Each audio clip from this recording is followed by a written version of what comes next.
We're going to start off today's topic. The topic of today is Mauli, and we're going to start off with our kupuna on the panel today, and I hope he doesn't mind me calling him that on here, but he truly is. But our kupuna on the panel today is Dr. Kalani Brady, and he asked and recommended, and I of course agreed that we start with a pule. So we're gonna let him lead Eho Mai. For all of you who are at home, please join us in also doing this pule along with us. Dr. Brady. Eho mai kai ke mai luna mai. O nā mea huna noi au e o nā mele. E ho mai, e ho mai, e ho mai, e ho mai, kai ke mai luna mai. O nā mele huna noi au o nā mele. E ho mai. E ho mai, e ho mai, kai ke mai, luna mai. O nā mea huna noi au o nā mele. E ho mai, e ho mai, e ho mai.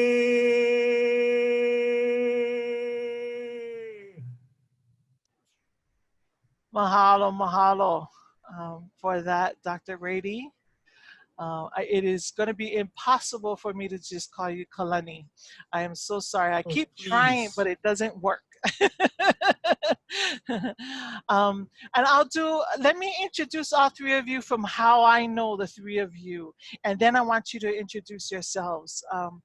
Dr. Kalani Brady, my first memories of you were when you were kind of a nightly fixture on KHON, on the Channel 2 News, and your advice and interactions.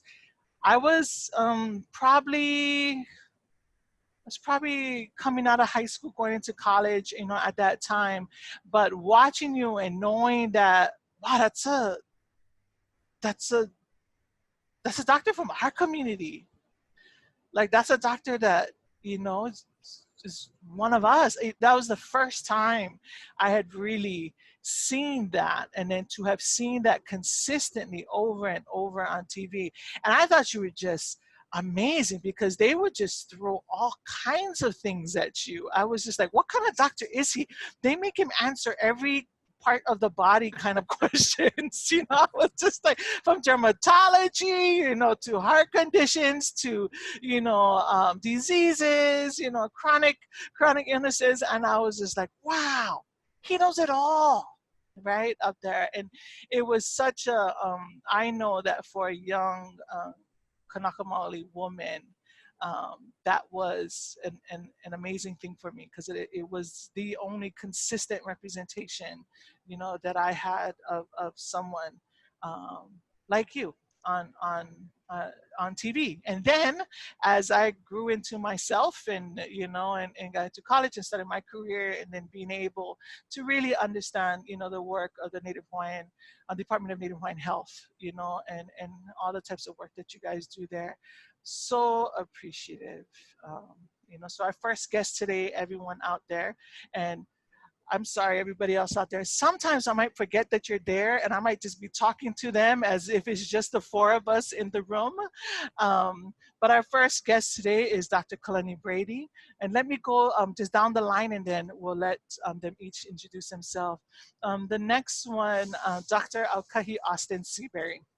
A great friend of mine, just a brilliant mind, and a brilliant mind because she has an equally, I'm getting so emotional today, an equally generous spirit that allows her to do her work with so much intelligence. And intelligence takes a whole bunch of things, right? It does not only take the acquisition of ike and skills, but it also takes talent. It also takes compassion. And it also takes an upbringing surrounded, you know, by just amazing people, right? And communities, and the wanting, and the her whole body believes. She's never heard me say this about her, but I know that her whole body believes in the people that she works with, believes in the best of them. Her whole body, right, believes in them, you know, and that is a quality that I still have yet to learn. I'm not there yet. I want to be Aukahi, you know, one day when I grow up. So, but amazing practitioner, of course, a doctor in psychology, and runs her own nonprofit, you know, serving our communities, and has placed herself in situations. You know, she's actually not waited for people to come to her, but has actually placed herself, you know, to be available to the most vulnerable of us. So mahalo nui, Dr. Aukahi Austin-Seabury. And then we have our next guest on here. Oh, this young woman takes me back. Her and her entire family were the first batch of students that we had at Halau Kumana Charter School when it was located at Kamakakuo Kalani, you know, downstairs, if you know the history of Halau Kumana, and from where it started actually in the same office that I shared at Kamakakuo Kalani, and then they moved around, and then finally they're in their home up in Makiki. But Pōmaikaʻi and her whole ohana, so I've known her since she was, you know, a child, and her whole family, and what they meant. And the last time I actually saw her face to face is on the Mauna, where I conducted a chant workshop, you know, with her family. So her younger siblings were all there on the Mauna, and we were able to co-teach a protocol class up there. And I just, you know, well, one, when you are a teacher and or work with youth all your life, and then you see them grow up and thrive and then just become the best parts of themselves, you know, it makes you proud. But I was also in awe of just how advanced, you know, our youth are as being connected. Aloha aina, malama aina, aloha ke kahi, practices like lomi, and hula, and ulana lohala. Those are things that come so naturally to them. Whereas maybe some from my generation, or I'm maybe speaking for myself, move through it very awkwardly. They just kind of zoom through it, you know, with the etiquette and the understanding that I wish I had when I was their age. Yeah, and so Pōmaikaʻi now is herself an uniki kumu of Lomi Lomi, and had been, to me, stuck to the hips of is call him Uncle Alva, you know, Kumu Alva, but was always right by his side through, you know, all the years up until the time that he passed, you know. So that was amazing for me to watch her just bloom into the best in that field, in that practice, you know. Now, and I don't want to say like there's a best and the worst in our cultural practices, but to see her and then have her then again, like our other panelists, dedicate themselves to and put themselves, right. You'll see Pōmaikaʻi with her tent and all all the lomi tables, you know, at all of our events, whether it's La Ho'iho'ea, you know, whether it's up at the Mauna, wherever the Lahui needs, Pōmaikaʻi is there, you know. And so, yeah, one, I think we did good as the generation above her, even though I was never her kumu. Mahalo to all her kumus. You guys did amazing. But yeah, so proud, so proud.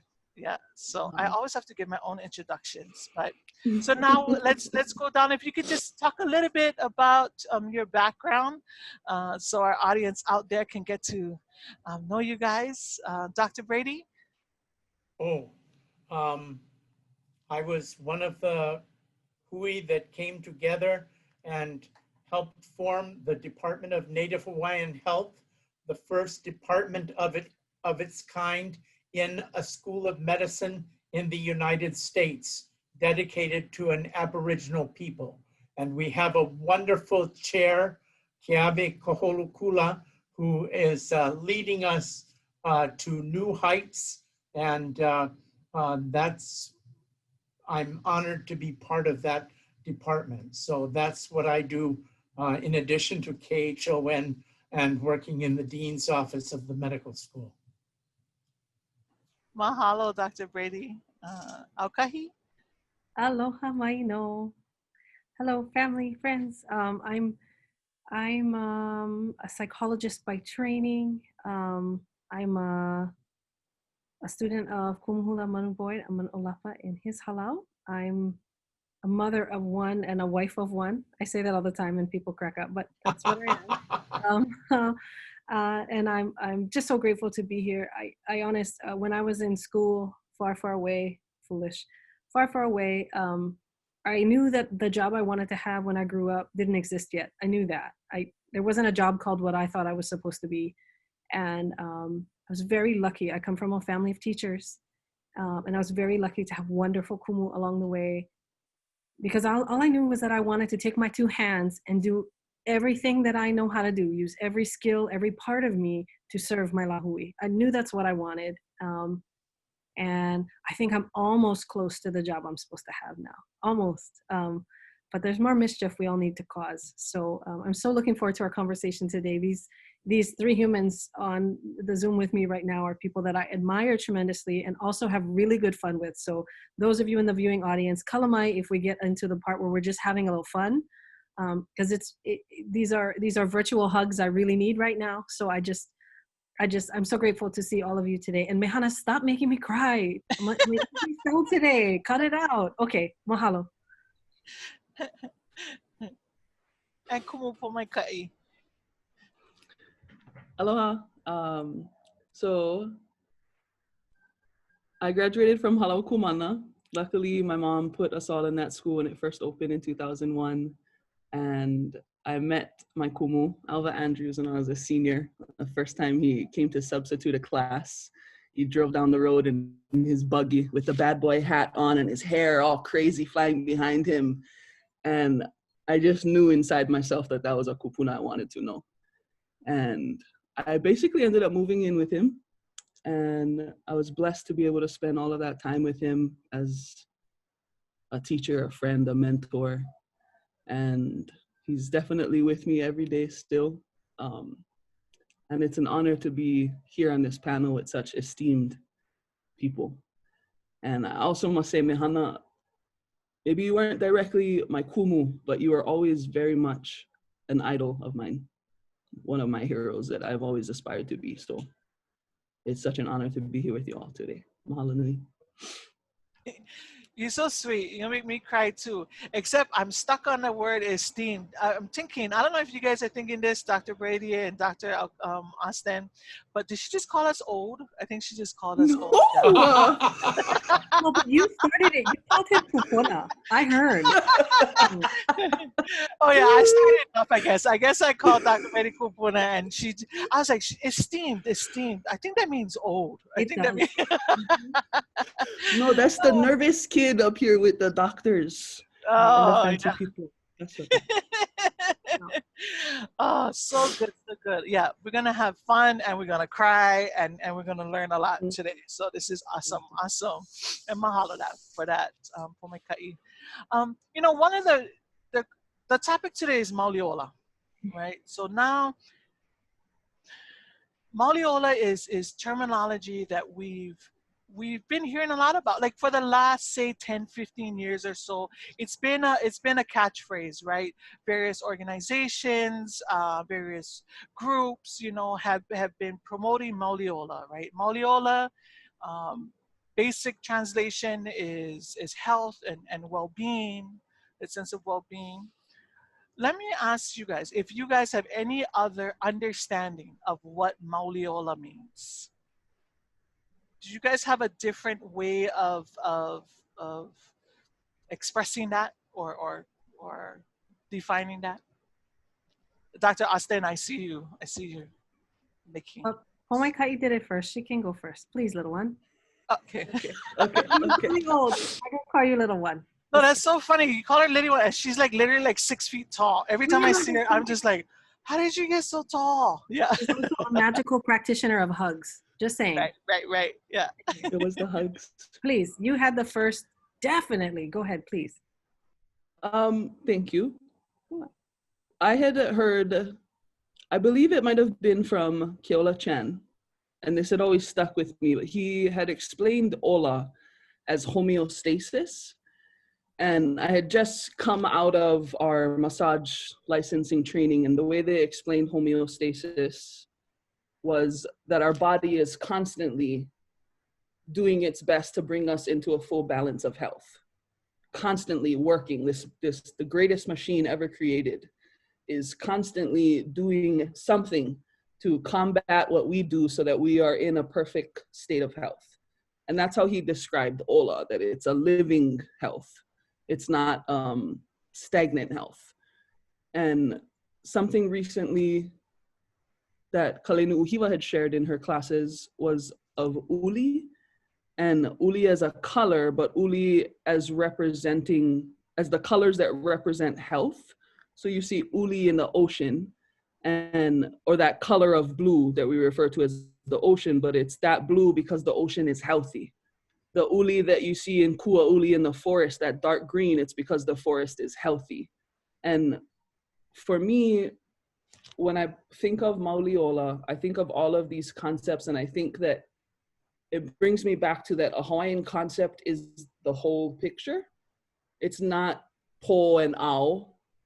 It's that those two exist on one coin, that we are looking at two sides. And it's not that it's this and that, but we have the capability to see all of that. And for me, that's what Hawaiian health practitioners do. No matter what modality we might be approaching that from, we look at the whole picture as much as is available to us. And that's what I think of when I think of Mauliola. Kānaka health. Oh, brilliant. Brilliant.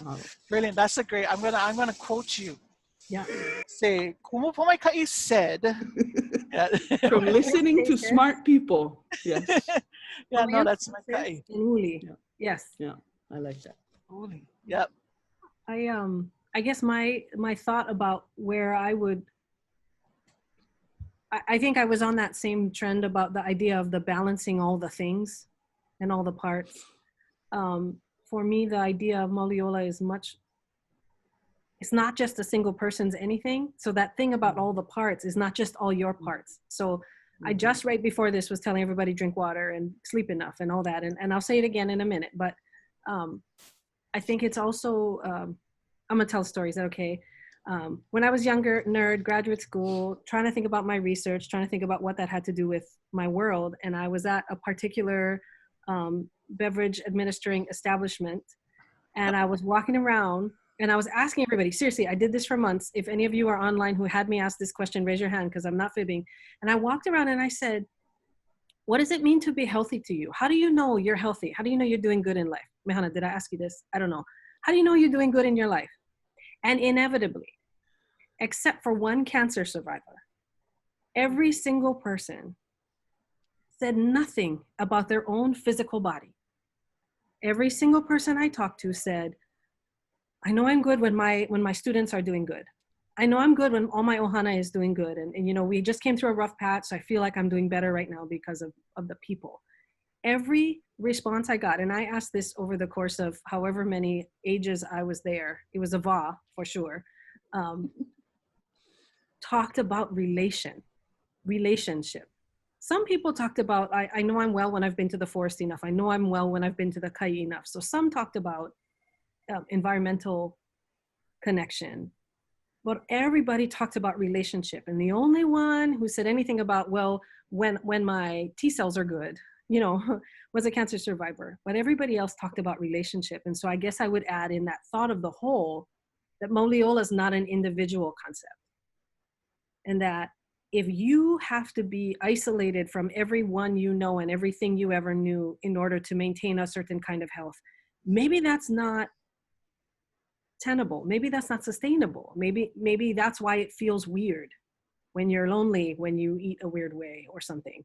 And so this idea about all of us, that's Mauliola. I don't know. That's just my lens. Of course, my lens is relational. Of course it is, but there it is. Anyway. No, that's brilliant. But because I even myself, I've been saying the words, I've been preaching the words of Mauliola, and I've never articulated it like that, right? That I may have in some way, but not on purpose. Yeah, not with that actual, like, no, it is this, right? Not with such clarity. You know, so thank you for that. And we're gonna actually jump in after we go to Dr. Brady. We're gonna jump in, and I want to go off of something you just said.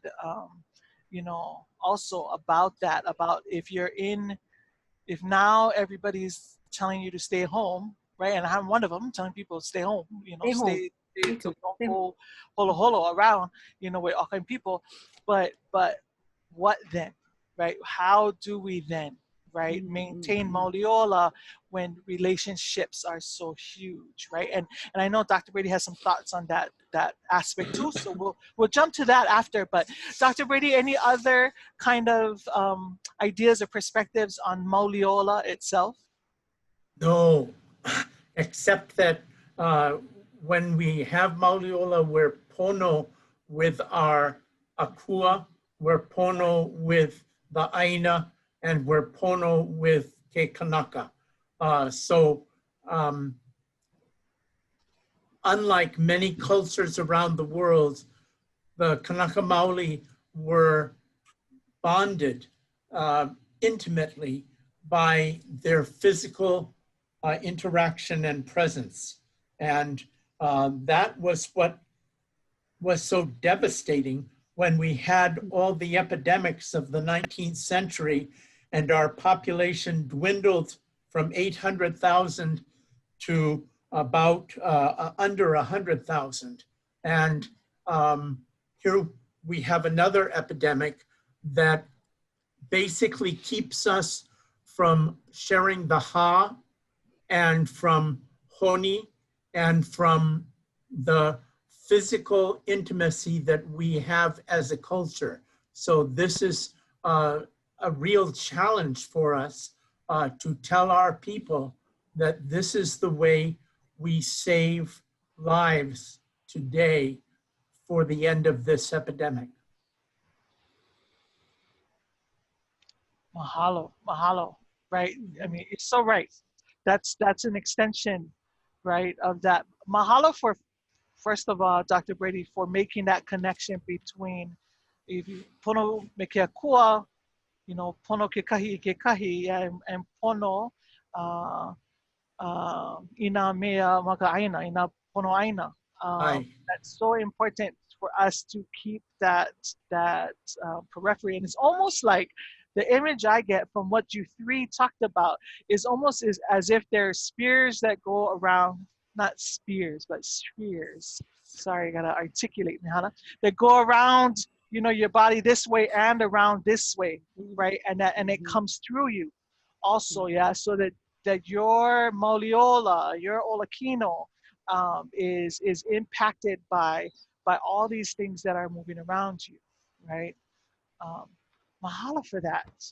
Oh my goodness, I have so much quotables from today, and I hope you guys out there are enjoying this. This is like the kind, just blow your mind kind of stuff happening right now. So let's get into what you guys kind of hinted at, you know, on there, because we kind of exchange ha right now, right? Because it's dangerous to do so, and because we are isolating to combat one illness, which may cause other types of wear and tear on your mind, body, and soul. um, what do we do? Yeah, what are what kinds of things can we do? And I've heard we were fortunate enough to have Dr. Austin-Seabury on my show Aloha a few months ago, where she shared, you know, these like just moments of of tips, you know, to help people get this through. But really, how is it now, right? That because we can take, and the reason why I'm asking is because there may not be a good answer, right?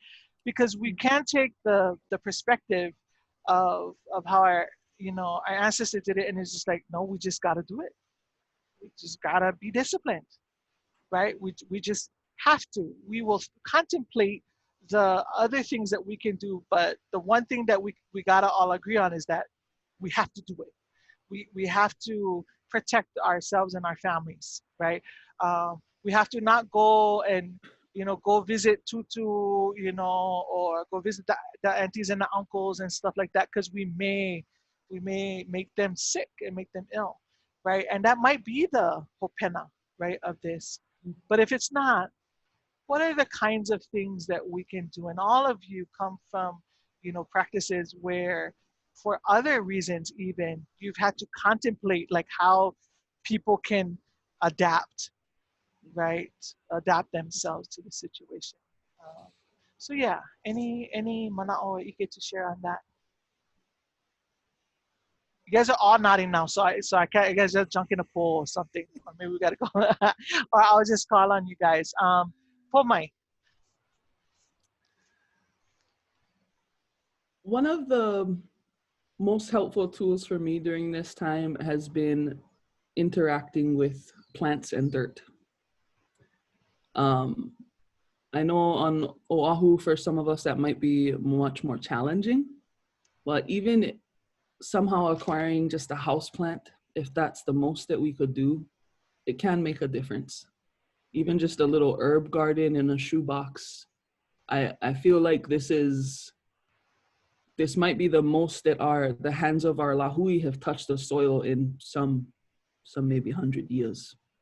Because so much of us are home, so much of us are feeling the need to have more food security. And I think that is a healing thing, not just for our people, but for this aina, for our kupuna, that there are so much of us that are re-engaging in that relationship again. And I think that is a very big part of teaching us how to listen better. I remember hearing from my kumu, he had asked his tutu did laola pa'au, and he had asked her, Tutu, how did you learn all of this? And she said, we learned it at a time that we knew how to listen. The plants told us, pick me, wait till this night, and this is what you need, and you put this here. And so one of my goals, especially since we've been forced to stay home, is to learn how to listen better. And the ways that I've been doing that is by making sure my hands and my feet touch the soil every day. And on the Big Island here on Hawaii Island, that it is a little easier maybe, but that doesn't mean that it's impossible to do if you're in an apartment. We have to create sometimes the opportunities for our own health. Sometimes. That's what I'd say. Oh, mahalo. So ka'i. Yeah. Dr. Austin-Seabury. Pōmaikaʻi, you sing my jam all the time. I've been talking with folks, and I think I'm taking us. You know, it's so funny. I'm a sweetbread maker. So when you talk about yes, you are. Because yes, you are. Yes. Pukiki Mauli. No. Viva la Pukiki. Absolutely. But Islander, Madeira. So Islander on all sides. So when I think about hands in soil, I think about hands in dough too, same. But the idea of engage with the natural elements. So for folks, I go like, okay, did you touch one today? Did you let the sun hit your face and you feel it? Did you let the wind touch your skin and know where the wind at your house comes from? You have this unique opportunity to be home in your place, whatever your place is, more than you ever will again, probably, for most people. Now, for some people, the living among their family is not an easy road, is not easy right now. Some of the stress of this has brought out the worst in some of us. On a day or in a va, or if you were already struggling, you know, and we can talk about that a long time, but what I know that people reach for among our lahui, the reason that we are a resilient people is because we have so many ways to go to connect. You know, that triangle, that's no joke. The thing that Dr. Brady was talking, that's not a joke. So when your living relationships are sore or weak or imbalanced, then maybe where you're gonna go is mo'okuauhau. Maybe you're gonna engage more deeply in your spiritual realm relationships. You're gonna know the names of your kupuna. You're gonna, or maybe they're not even your kupuna, but our kupuna. You're gonna go dig deep over there. Maybe when it hurts to think about Zooming anybody else today, then maybe you're gonna go engage more deep with Aina, because that's how that balance works, right? Health is about all of them in balance. And when one of them is broken, health can come from energizing the other connections. And so if your kānaka to kānaka relationships are hard right now, because they are, because it's harder to, I mean, I hope you can feel, I'm sending you rainbows right now, but it's harder. Then you go strengthen your pilina you strengthen the parts that have to do with the spirit and with akua, and you strengthen the parts that have to do with the aina, and those energize and strengthen your ability to then re-engage with people differently. Because everything that you were doing before that worked for the life you were running, right? Because all of us picked the life we're running. But everything you were doing before may not be a perfect fit for the life you have to do right now. Some of it still works great. Those of you who like Nam Myoho Renge Kyo'd every morning and were super balanced and you stretched on a regular and you got 8 hours of sleep at night, I don't know you, but you're doing fine. But those of us who are awesome with balance, sometimes that we're like getting by and looking a little luhi. By the way, look among the health practitioners at who looks the luhiest. They look a little bit like teachers right now, because there's a lot of holding up everybody's doing. It probably means we need more and deeper commitment to maintaining the other parts of that triangle to be strong, to energize that kānaka part. Because kuris are real. And I was, this is gonna sound a little bit extra today, but I was making this connection. You know how we talk about how we believe in spirit and energy, and how like when we make sweetbread, you got to have good feelings and good thoughts and good talk while you're making it, because otherwise it's not going to be ono. Because we believe in the ways that the things unseen influence the outcome. Well, COVID works like that too. The things unseen can influence the outcome. And so our intentions and our practices have to stay right, because when we wobble and we don't pay attention and we're kind of hema, we don't stick in the mayawness, then, sorry, that's not a word, but you know what I mean, then that kind of energy can come in too, right? I mean, and there's really, really good things about microparticles and stuff that explain that, but it's still, things unseen can affect our well-being, and rundown immune systems are more vulnerable, and, you know, like that. And anyway, I'm gonna stop. Doc? Oh, I concur with everything you folks have said. I, at this point, have nothing to add. Okay. You know, Dr. Brady, I wanted to ask you, you know, there's, besides some of the, and we'll jump back into the other things that people can do, you know, within their homes and so forth, to specifically deal with certain things. But you had some very kind of practical advice for us that some people might dismiss during this time, right? Because everybody's, you know, stressing out with, you know, trying to pay the bills and or, you know, just where they're going to get the next meal from, you know, and that kinds of things are weighing on a lot of our families. But there's some things that that happen around this time. This is flu season coming around, right? That things that we just, in the midst of everything, we still gotta be vigilant on some of the more basic things, right? Can you share with us, some of those things that you were talking to us about earlier? Sure. My ohana and friends come to me, many on a daily basis, with new symptoms and say, is this COVID-19? Because COVID-19 has such common symptoms that cross over into just regular colds and influenza, flu, and COVID-19 itself. And it's hard to tell them apart. So as a public health doctor, I would recommend encouraging your ohana to get their flu shots, and we're available now to get the flu shots so that at least you knock one of those possibilities out. COVID-19 is a killer virus. We know that because of the number of deaths that we have every day. And in our own people, we have a large number of deaths.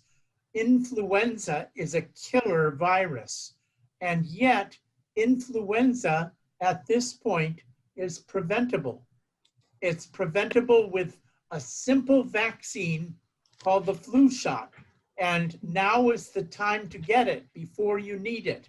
And then if you have symptoms, you won't come to people like me and say, is this influenza or is it COVID-19? Because you will know that it's not influenza. And you can treat it as a cold if you don't have a big fever, or you can treat it more seriously if you have a fever and other symptoms. So this is the time to get your flu shots, and they're available in drugstores basically for the amount that your insurance will pay for them. So they don't even cost that much. We have Hawaiians, we have a mistrust of Western medicine. In part, that becomes evident because of what happened to us in the 19th century, where we have a mistrust in Haole culture for many, many reasons. And one of them was health. And we have a disease now that is running rampant and taking lives of our loved ones and causing more distrust. But this is a time to think deeply about what you are hearing so that your kauka, your doctors, can tell you truths that may save your life. Our panelists today have said, avoid, as difficult as it is for a caring, loving nation, avoid seeing your kupuna very often, because you don't want to spread a disease like COVID-19, which may not affect you much, but may kill somebody who is older and frail. So in addition to the flu shot, these quarantine stay-at-home recommendations are very important. Mahalo, mahalo for that. You know, this is definitely a tricky time, and I was laughing a little bit earlier because I was thinking you're going to be so happy that I don't have your phone number, because I am one of those people that I'm constantly. I'm like, wait a minute, is this? Wait a minute, I think Kalamai Mehana. I'm one of those doctors, old style. My phone number is in the telephone book. Kalani Brady is in the phone book. Wow. And I was wondering, because when the phone books show up to the house, I'm like, whose numbers are those that are in there? Now I know somebody who has a phone. That's going to be a trivia question coming up on our Aloha Rising, like end of the season show. That's awesome. But I'm one of those people who would call you up and go, Dr. Brady, my throat is kind of scratchy right now, and this is unusual. And you'd be like, man, Hannah, relax for a little bit. Stay away from everybody. and call me when it gets worse. Well, because Mehana, you and all the listeners now, if you want to call me, call me. Oh, mahalo. Brady. Mahalo, Dr. Brady, for that. Dr. Brady. Well, because Mehana, you know, if you called me, I'd be like, girl, you talk for a living. Of course you're Yeah. Have a drink of water. Let me know how it goes. No, I'm kidding.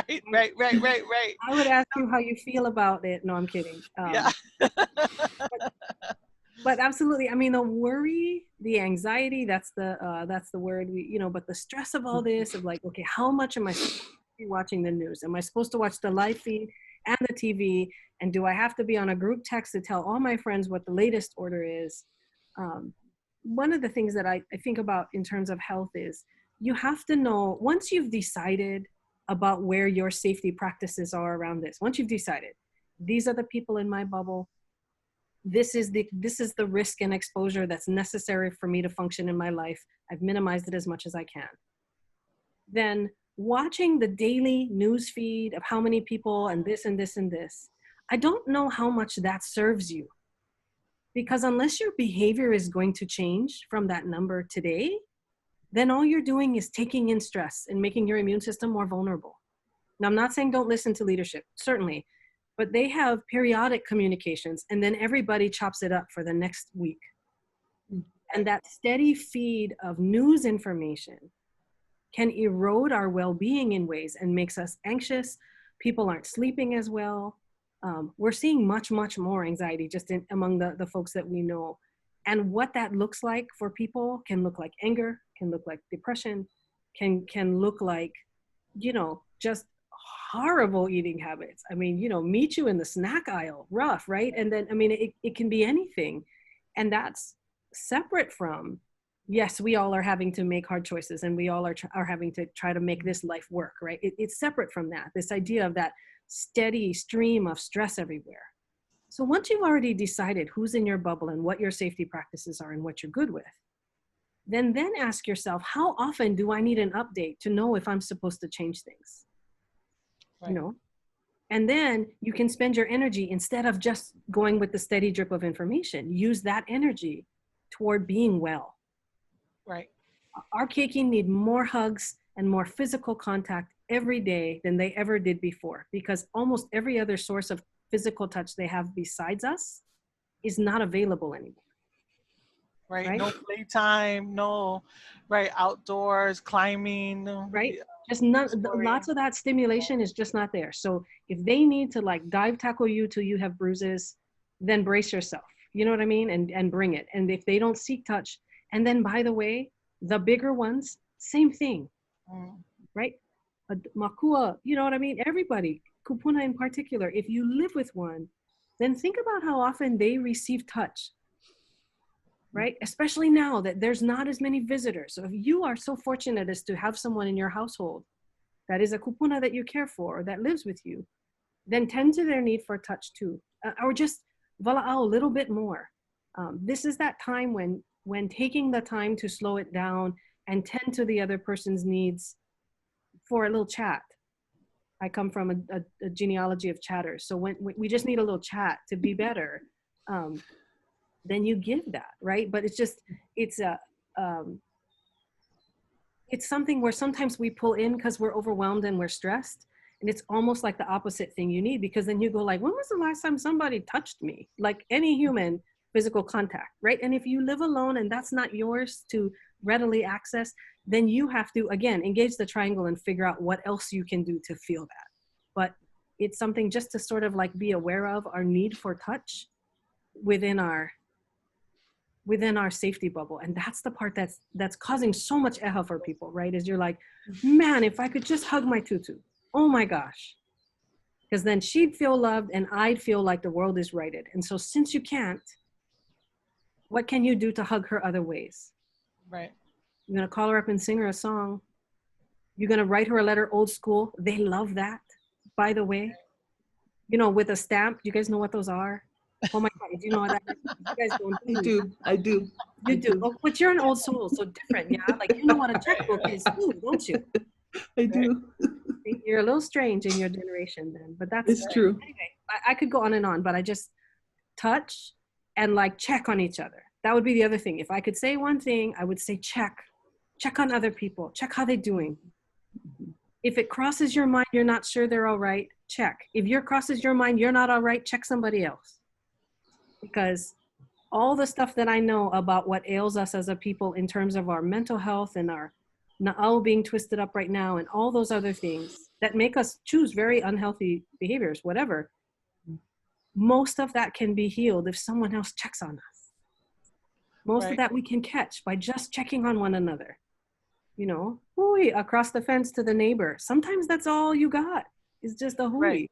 And you don't have to go into the garage and set up a whole paina with the neighbor. You can just do the, right. Hi, folks. You guys still good? No. You know what? And I just realized that as you were talking, the difference that's happening at this time, as opposed to people who in say January of 2020 or in 2019 and before that, when things were quote unquote normal, when you were lonely but still able to interact with people, right?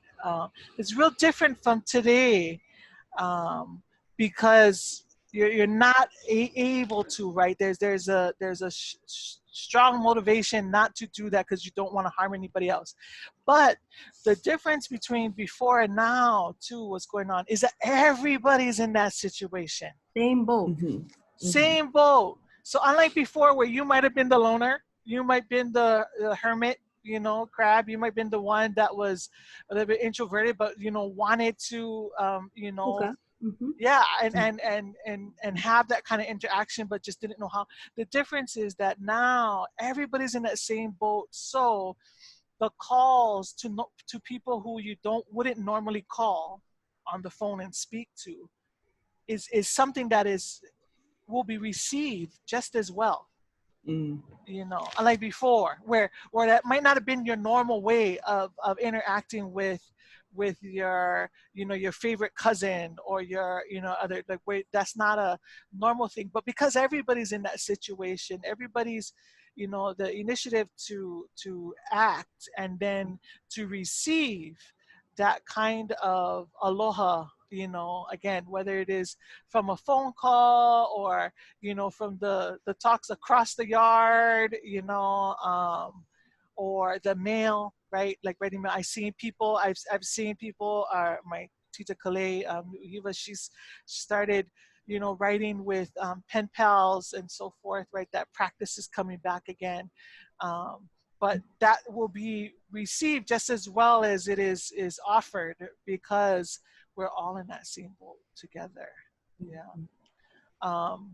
You know, one of the things I wanted to just kind of pop in right now, and I'm going to ask my staff, Jewel or Ali, if you guys had the screen that we could put up and share the information about the hotlines that are available for people to seek help from, resources that people could seek help from.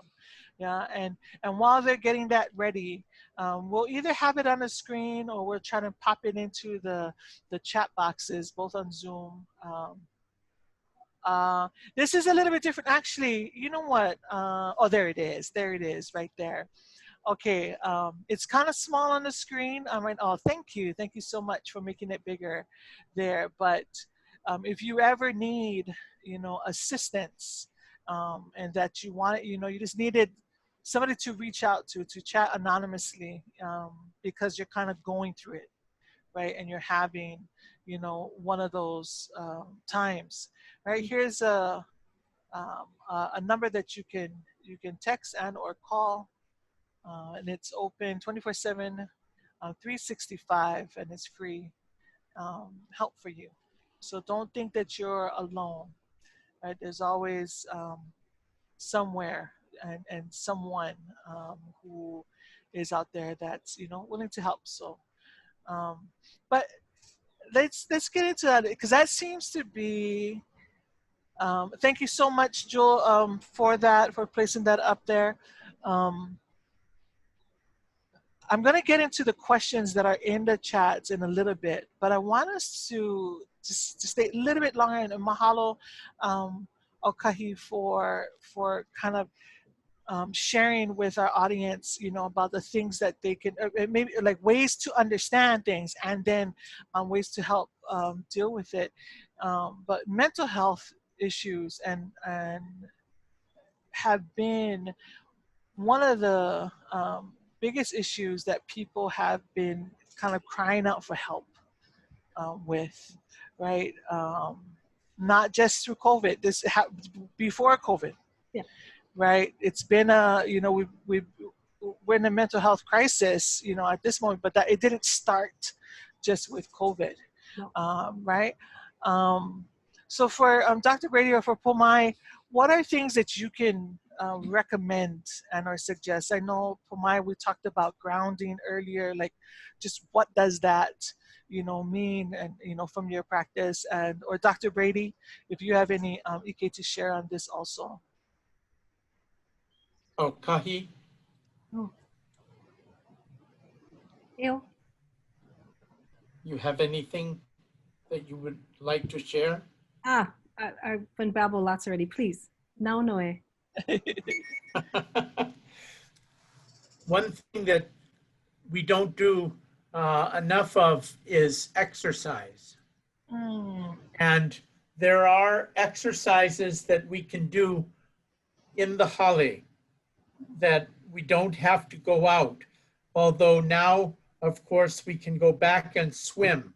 We just have to swim alone. And we can hike. We just have to hike alone.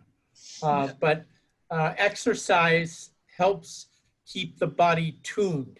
And I recommend exercise on a regular basis as a way of helping with balance. Mahalo, Dr. Brady. Totally. Mahalo for that. That it's, and as someone who I have a lot of awesome people around me who when they go through valleys, right, and climb mountains and go into deep valleys, one of the things I have learned is that exercise is one of those just your body helps your mind, right? It helps it gain clarity, gain focus, relax a little bit when the more active you become in that. So yeah, mahalo for that. I think people sometimes can be dismissive of exercise, right? Like, oh, is that your cure for all? Exercise is like, yeah. Yeah, It's a part of it. Yeah. For the preventative part, right? A lot of the, and when we talk about Ike Hawaii, right? A lot of it is that preventative part, right? And I don't know if we had to speak about it so much, and I'm trying to think right now from from in antiquity in our mo'olelo, right? If exercise, right, that kind of thing. But if the hana, I think the hana that we were involved with kept our bodies, moving enough to be able to do that. So the physicality of our traditions are very evident, and we just don't call it exercise, right? No. As a kumu hula, is your halau active now? No, so I don't actually have a halau yet. I'm one of those kumu hula that is still waiting to open one. Yeah. Oh, my wife won't miss her Zoom hula with right. Michael Pili Pang every week. Mahalo. Right, and the hula discipline, and that's why I got a mahalo the hula discipline for doing that, because we take exercise into the form of where that's not the we're moving our bodies, but our minds are so focused on the context of the chants that we're moving to, that we end up, after 2-3 hours of doing hula, drenched in sweat, and go home later and then muscles start to ache later on. But we're so focused into the almost in the zone. You know, we become hi'iaka in that time, and it allows us to move our bodies in physical and feel all those great things that result when you move your body like that, but without the torture of having yeah, the conscious torture of having to do a sit-up, you know. Well, I was going to say, so two things. When you said arhana, I said, right, because isn't that saying makahana ka'ike? Oh yeah, oh yeah. So it's a little twisted version of that, but right in the doing, I think there's something really important about that. Long time ago, I think it was 2 ahahula o halaolas ago, Eti Hokulani Holt was teaching the protocols, and she talked about how, yes, pupu veo hurts. It's supposed to. That part of the ceremony is that you are offering exertion, right? That your exertion is the gift, right? Part of what you're giving. And so I always, that sticks with me because I think about that idea, right? That we're also trying to activate our spiritual selves. Oh yeah. Right? I mean, that's when you start talking about hi'iaka, that's where you're going, right? We're activating our like na'au-ness, like our spiritual real self. And so sometimes it's hard to jump straight there. Now, some people just like naturally levitate and can enjoy the spiritual realm right now. They just blink and they're there. But for most mere mortals, sometimes physical exertion that like is the access point, right? For spirit. Oh, yeah. And sometimes you got to go through your brain because your brain is busy memorizing words and stuff, right? So the gift of the physical exertion is you can skip straight to the spiritual. And for psychology stuff, you can skip to the emotional. Because those of you with very busy brains who are like super smart or use it a lot or super active up there and worrying and thinking and knowing deeply things, sometimes that gets in your way in terms of your health. And so the idea that we need to do things that are physical to stay well, because you can't think your way to health all by itself. Sometimes you can't convince yourself to exercise, and then we need to go through your brain to get you to do it. Oh yeah. If you can get your body to move, you can heal things that are not well. You can access that spiritual self, which is one more source of health and strength when you're tired, right? And you can also quiet the busy mind, which is the plague of our current world sometimes. That's the thing, that's the greatest gift of COVID, is like, if you can turn off the news, then life is a little more quiet than it used to be, and that's lovely. If you can. If you cannot, then it's way noisier than before. Right. You know, I'm get to Pōmaikaʻi in just a second, but it's something that you made me think of. You know, I talk about laka, like for hula people, and see, Dr. Brady, you pulled out the kumu hula in me. That hula. Now I can't stop her. You know, I can't stop that kumu hula in me. But when we talk about laka, one of the things that we talk about laka is that laka actually is that process of transpiration in the forest. When we look at the chants, when we look at all the chants dedicated to laka, it's so clear. It's so clear that what we're talking about is the forest, right? And then it's so clear that what's happening in that forest from all the other deities that I mentioned and the kinola that I mentioned is that we're talking about water. There's water processing in there, right? Water is so important to our Mauliola, right? And when you was talking about how that exertion is our offering, right? It is our offering to our spirituality, right? It is like our chants is an offering, like our ho'okupu are an offering. The nature of our sweat, we transpire. We start to pull water out of our bodies and release it, just like the plants, just like the plaplai and the pala'a and the hapu'u and the ekaha and the liko.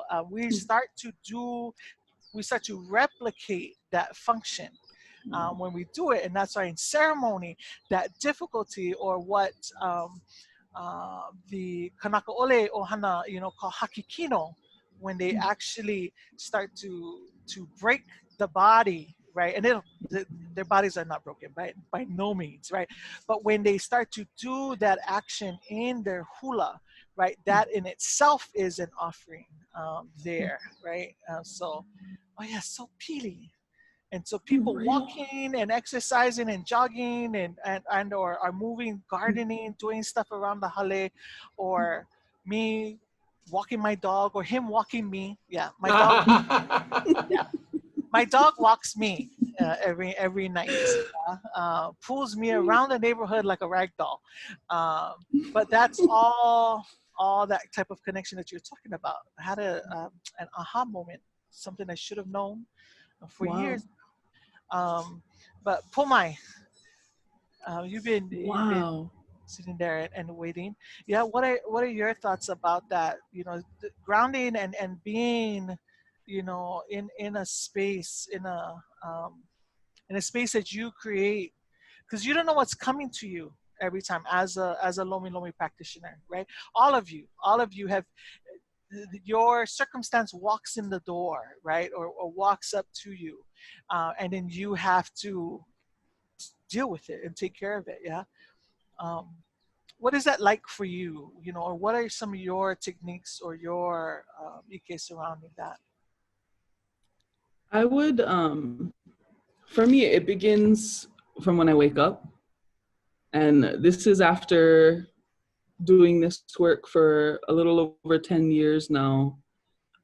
This is the format that I've had to develop. That it starts, at one point it started when they got out of the car and were walking up to the deck. At one point it started with the hug. At one point it started with the pule when my hands are on the body. But I realized that the highest version of my health and longevity is if I start my protocols when I wake, so that I'm in, at least a part of me is stationed in a place that protects me all day long. Because if I don't do it when I wake up, I'm not going to be focused enough to do it. Like when we set up at La Hoi Hoi and we're working on 20 to 30 people a day. If I don't start it in the morning, then I'm not going to remember to do it for every client. So I'm going to be wrapped up in whatever. So for me, and it was quite a journey, because for a long time I fought meditation because I believed it to be an airy-fairy foreign concept. And I was so happy to be wrong and to find forms of meditation through Oli. And because of Halau Kumana and Napono Eao and all of these programs that were offered to us growing up, by the time I had entered into Lomi Lomi, there was a lot of chants that we had been taught. So I would just go to the ocean in the morning and do 20 chants. And maybe it wasn't the most proper chants at the time, you know, for what was going on, but it was what got my brain and my spirit, my body into 20 minutes of nothing else is going on. And I think it also comes back to that sometimes we have to create what we need to move forward. Also that grounding can look different for people. After my Kumu had passed, we made an effort to keep his clinic open for 2 or 3 years after he had passed. And I started to get sick and I couldn't make it go away. My ankles were getting swollen and nothing would make it leave. And I would go to the ocean. Sometimes I went every day, sometimes more than once a day. And nothing was changing until I got back into the soil, until I started planting kalo and feeding myself from the land. And before I had met Uncle, we were opening lo'i in the back of Manoa, and that was where something in me started to grow. So for a long time, I thought it was the ocean, and I thought I was doing something wrong. And I actually had to learn that that is not my place, that the best grounding takes place. For me, it's aina. For some people, it's ocean. And I had to stumble, or I thought I had to stumble before I realized where that healing is for me. So sometimes we have to go upon the path thinking that we're not prepared, just to find what we actually had been looking for. Another suggestion I would make kind of comes back to what Aukahi was mentioning earlier about limiting our intake and keeping up. For me, it's important to keep up with what is going on in Hawaii, in the world, because it can affect what's happening here. But for me, one of the tricks I do is I always end it on inspiring articles. So I look for these things.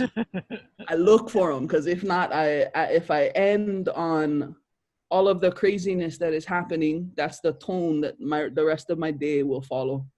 But I actually try and find things that seem, like some years back, a mosque had gotten bombed. I think it was in Texas. And they had put out a GoFundMe. And within 24 hours, they raised over $100 million. Maybe that's an exaggeration. They raised $1 million. And it was a Muslim mosque. And it was when people were so anti-Muslim at the time. And for me, I remember this story because it continues to bring belief in human nature again. At times where things are so crazy and it could seem like we're not doing our best, there's actually so many of us who are. And a story that Uncle had shared with me once, I had walked up to him and I told him, Uncle, I cannot tell you why, but I'm feeling very lonely. I feel like I'm a young person who's really old and I cannot find friends who I can identify with. And he was always very sweet and loving and quietly demanded your best. But this was one time he looked at me and he said, well, it's very stupid to feel lonely on a planet with 7 billion people, Tita. You are creating this. And for me, I think it can be unfair if I were to just say that with what's going on right now, because we are not creating this loneliness. But the gem that I took from that was that we can also create connection. We can create the relationships and seek them out by calling people. And something that we've touched on in this time together is that it's not only people that we can build relationships with. It's our kupuna, it's our plants, it's our animals, it's our environment. And we are a part of that resource. We are a part of that environment. And the more that we explore how that affects our Mauliola, I think the more healthy that we can become. Yep, mahalo. Oh my God, I just want to hug all three of you guys. Oh my goodness. Me too. This is so awesome. We are at, we're past 3 o'clock, and I don't know if you guys all have to jump off right now. We are about 3:12. I didn't get to take any of the questions, and thus far we have a lot of comments. What's great is I love all of you guys who are out there engaging in the chat, right? Sharing ideas of your own and going back and forth in the chat. Mahalo for that. Right, some of it is questioning what it is that we're talking about, and some of it is affirming what it is that we're talking about, and all of it is really good. The only this question is for Pōmaikaʻi. Is one of the direct questions that we had was about one of the la'au, and Lauren Kawahakui just wanted to know if you knew anything about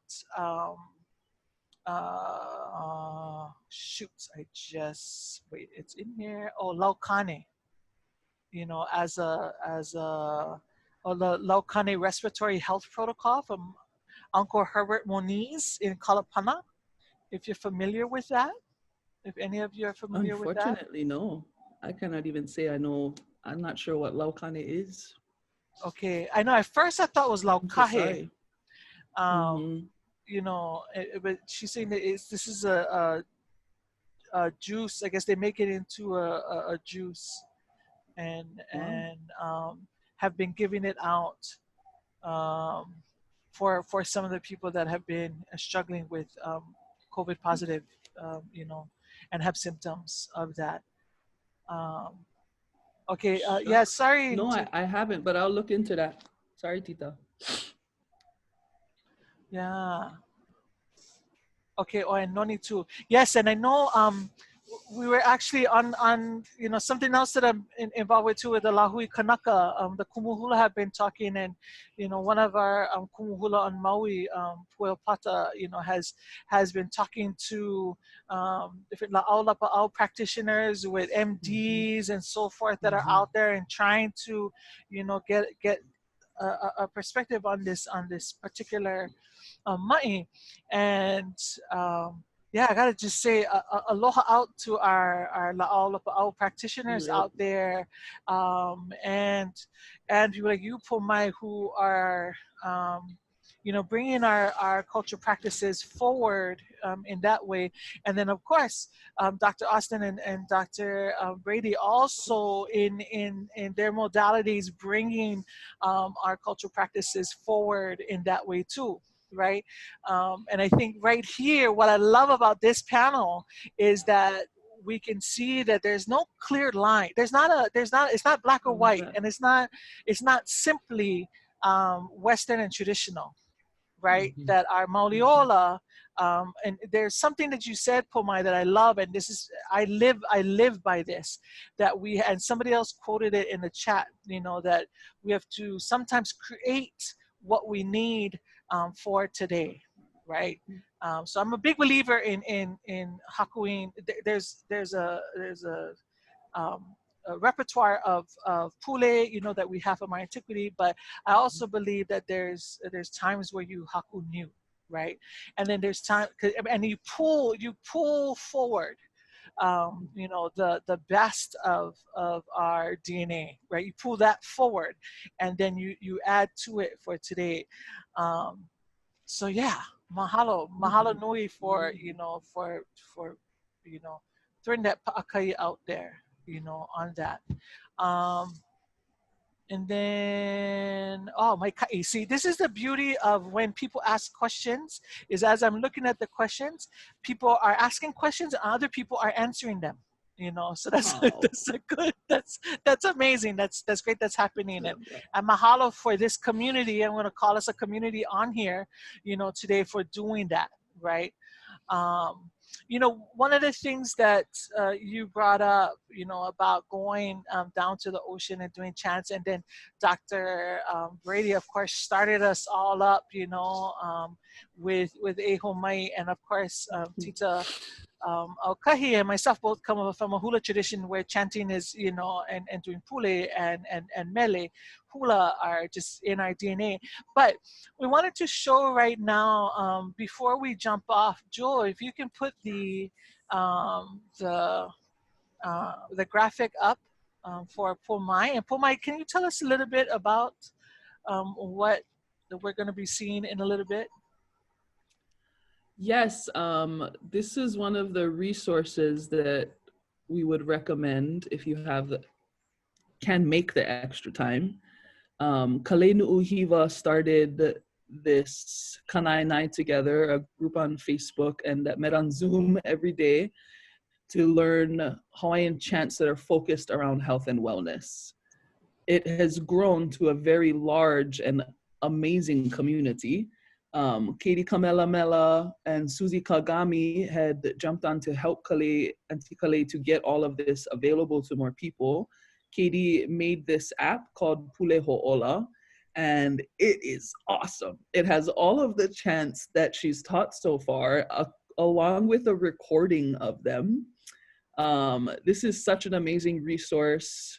Also, if you join the Facebook group, all of the videos from previous times that she'll choose a chant for each week and then go through each line and sharing why she chose them. And you learn so much about everything. I cannot express enough how much of an awesome resource this is. And I'm really excited that this is available to our lahui. And mahalo nui to Auntie Kalani Uhiva, to Katie Kamelamela, and to Susie Kagami for getting this resource together for all of us. And oh my goodness, yes. It's so awesome. Please it's one, if you can. I've said it. I said it earlier in another meeting, and I'll say it again, and I'll keep saying it. It is a game changer for today. It is. It's free. They accept donations though. because they're doing such great work, but it's totally free. It's every morning at 9 a.m., 7 days a week. I think they've gone to, or at least I know it's 5 days a week, but I think it's moved to 7 days a week. And she's sharing freely all the pule ho'ola, all of those chants that are meant to bring about good life, right? Life-giving chants out there. And like Pomai said, she breaks them down and everything. And she started this. I remember us having a conversation way back in like March or April, right around there, right when she was starting it up. And she said, yeah, I think there's got to be more people who have an focused intention on to ho'ola, right? And that's going to be, that's her thing. That's her contribution to this. But it is an amazing tool. If you've never chanted before, no scare 'em, go get 'em, jump on. It's a very embracing environment to be able to start learning about these pule and then learning how to chant them and then actually do. You have a community of people there who are at all kind of levels. You have masters and kumus and people who recite the kumulipo, and then you have people who just have an iini and just started today, right? So if that's one of the things that you can use in your toolbox, right now, not going to cost you anything, but a little bit of time, before we jump off today, I gotta check all over now. Wait, let's look at the Facebook site. We're having a lot of people just sharing a lot of good information. And thank you to my staff. They dropped the link for Kanai Night Together in both the chat rooms. Okay. Before we close out today, is there any, last thoughts you want to share with us? And it could be anything that you ruminated over the last hour, or, any last things that you guys want to get out, and tell people out there. Dr. Brady? Get your flu shot. Yeah. No, that's good. Yes, because we don't want things compiling on top of each other, right? We don't want COVID and flu, and then all of them start piling up in each other. And I gotta acknowledge in both of the chats, there's a vigorous discussion going on about vaccinations and then natural remedies, also to keep people healthy. So that's a nice that's a healthy discussion for all of us to have. But thank you for that advice, Dr. Brady. Aukahi, you have anything last that you want to share? I guess I just want to say there's help out there if you need it. And any kind of help that's the help you're willing to accept is a great place to start. There's no one right way to get help. So if you're sad, get a lomi if that's what you're down with, if you can, in your family, right? Within your bubble and within your safety. If you are worried about symptoms and you don't have a doc you know and trust, then start somewhere else. Start with someone behavioral health who helps you navigate getting ready to go see a doc to find one you can trust, because it's all about the relationship, right? Getting started. So I guess there's help out there if you need it, and also there's help within you if you need it, and with all the connections, right? We talked about health being about connection and relation and about all of the pieces in balance, and so anywhere you start to find that balance is a good place to start. But first, maybe the little gut check to know if you're all right. And if, by the way, if you are like glowing through this and you're suddenly, if you're like the wellest you've ever been, then teach somebody else and check on a friend. You go get it. That's and one of the things I love about what you always remind us to do, Aukahi, is that touch can come from stepping out into the sunlight. Right? Like that is such an important touch. That vitamin D is real. That's a real thing, right? The other day it was raining over here. I went outside and, my brother was like, hello, Mary, what are you doing? Right? I was in the yard, like as if I was doing yard in the rain, right? He's like, what are you doing, Mary? I was just like, I'm playing in the rain today. right? Yes, I'm 47. I can play in the rain today, Right. right? I'm grown. Yeah. I'm grown, and I'm choosing to do this. This is what I want to do right now, right? And it's been a while since I've done that, but to let the water touch you, you know, to let the sun rays touch you, and have that kind of relationship happen. So awesome. And then Pōmaikaʻi. I would say there's so much going on right now, so much happening in the world, and I feel like there are a lot of opportunities and a lot of narratives out there that continuously are doing this, pulling us away from ourselves and away from each other, that we got to choose this or that, and if you're not choosing this or that, then you get out of my life, or some version of this kind of a situation. And I think that a lot of our focus, our intention, can be on reconnecting, whether that's the different parts of ourself, or with people through Zoom, through phone calls, or through going out in the rain and through feeling the sun. Because if we listen to the Kumulipo, everything born before us, which is like everything, is our kupuna. Oh yeah. That's our ancestors that can physically touch us and influence us and make us better.